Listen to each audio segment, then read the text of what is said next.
E o Supremo Tribunal Federal formou maioria contra a aplicação de um teto de R$ 500 para o valor da anuidade paga por advogados à OAB, a Ordem dos Advogados do Brasil.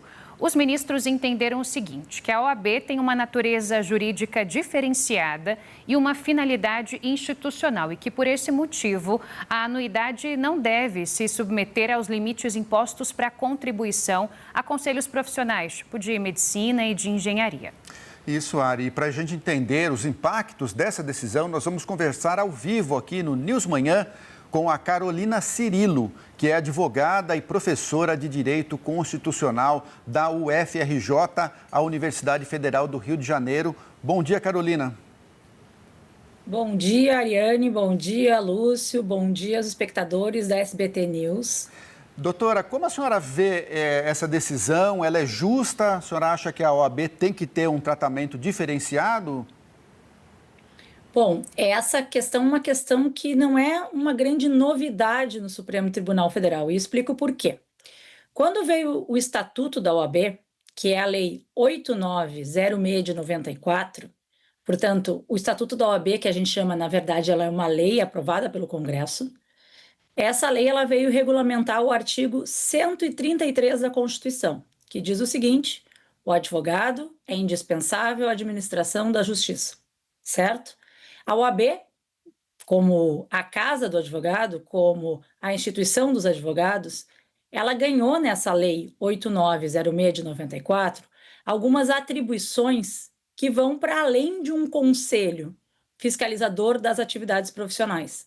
A OAB ganhou nesse estatuto, nessa lei, a ideia de ser uma das guardiãs da democracia e do Estado de Direito. Outra questão importante sobre a OAB é que ela tem a legitimidade processual plena para ingressar com as ações no Supremo, as ações diretas de inconstitucionalidade, as ADPFs, que a gente conhece muito, as arguições de descumprimento de preceito fundamental. Então, a OAB ela não é tal qual o Conselho de Medicina, o Conselho de Arquitetura, o Conselho de Medicina Veterinária, uma autarquia pública. Ela é uma instituição diferenciada por lei, a lei fez essa diferenciação, em razão do status constitucional que tem o advogado. Então, ela não pode, foi decidido pelo Supremo já lá quando veio o Estatuto, numa ação antiga, e reafirmado agora nessa relativa às anuidades, ao teto da anuidade, não é verdade, dos conselhos, que a OAB não é um conselho profissional e, portanto, não é apenas a atividade de fiscalização da profissão. Ela tem essa legitimidade importante dada por lei, que garante a ela um tratamento diferenciado. O que significa isso? Ela não se sujeita a ser considerada uma autarquia, parte da administração pública, tal como os demais conselhos. Ela é uma entidade que faz essas funções também, mas tem funções a mais. E por isso ela não pode ser enquadrada no mesmo critério dos demais, que a lei deles os faz como autarquias. E, portanto, esse limite dos R$ 500 dado pela lei que fala sobre as anuidades, não vai considerar a anuidade da OAB desta mesma forma, porque ela não é igual, por lei, aos demais. Ela tem um status diferenciado. O que isso significa também? Que a OAB não se sujeita aos controles da administração pública e que a anuidade da OAB não é uma espécie tributária, não é um tributo, como são os dos demais conselhos, e por isso que os demais conselhos têm esse limite previsto em lei. Agora, professora, com essa decisão, não é, e uma anuidade que é considerada alta, salvo engano, para esse ano ela está fixada em mais de R$ 1.000, a senhora não considera que o Supremo deixa de lado restrições financeiras de um monte de gente, por exemplo, os advogados mais jovens, sobretudo os recém-formados, ou, na sua avaliação, dadas todas essas competências e essa natureza diferenciada da OAB, não haveria outro caminho? Essa pergunta é muito boa pelo seguinte, a fixação do valor da anuidade é feita pelos conselhos dos estados, as OABs.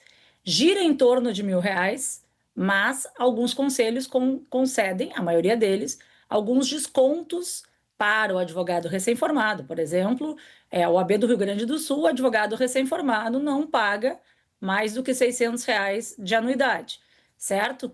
A anuidade, dependendo da OAB do Distrito Federal, ela é mais barata. A OAB da OABDF, ela não chega a R$ 1.000, ela fica também em torno de 700 e alguma coisa. Então, vai até R$ 1.000, dependendo da OAB onde o advogado é inscrito.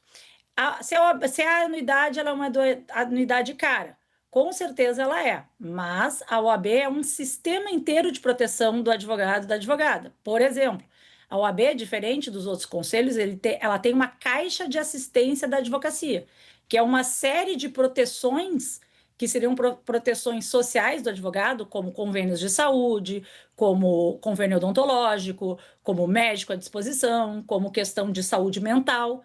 Então, ela faz também ao advogado e advogada essa prestação com base nessa anuidade, além dessa questão institucional de proteção do Estado de Direito. Então, ela pode ser considerada, assim, mais cara que as demais, mas o sistema OAB é um sistema de proteção ao advogado. A Caixa de Assistência da Advocacia existe desde a década de 40, né? Então, as OABs, elas buscam, por exemplo, fundos de previdência, elas têm algumas atividades sociais importantes para a advocacia que os demais conselhos não têm. Em razão dessa natureza dela, ela pode fazer isso, né?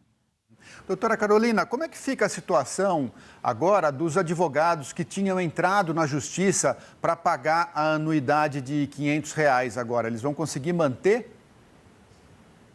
Não, né? Eles vão voltar a pagar a anuidade integral de acordo com a resolução do Conselho, certo? Vão pagar o valor da anuidade como todos os advogados e advogadas. Por quê?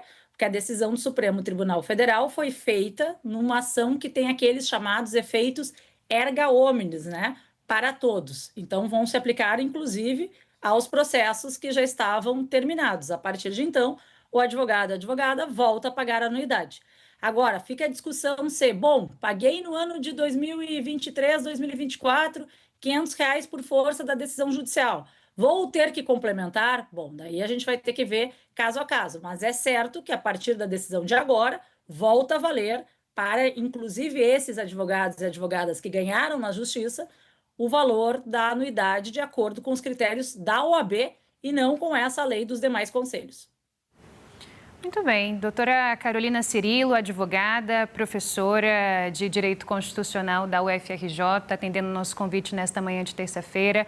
Professora, obrigada pelos esclarecimentos e pelo tempo. Volte sempre. Obrigado.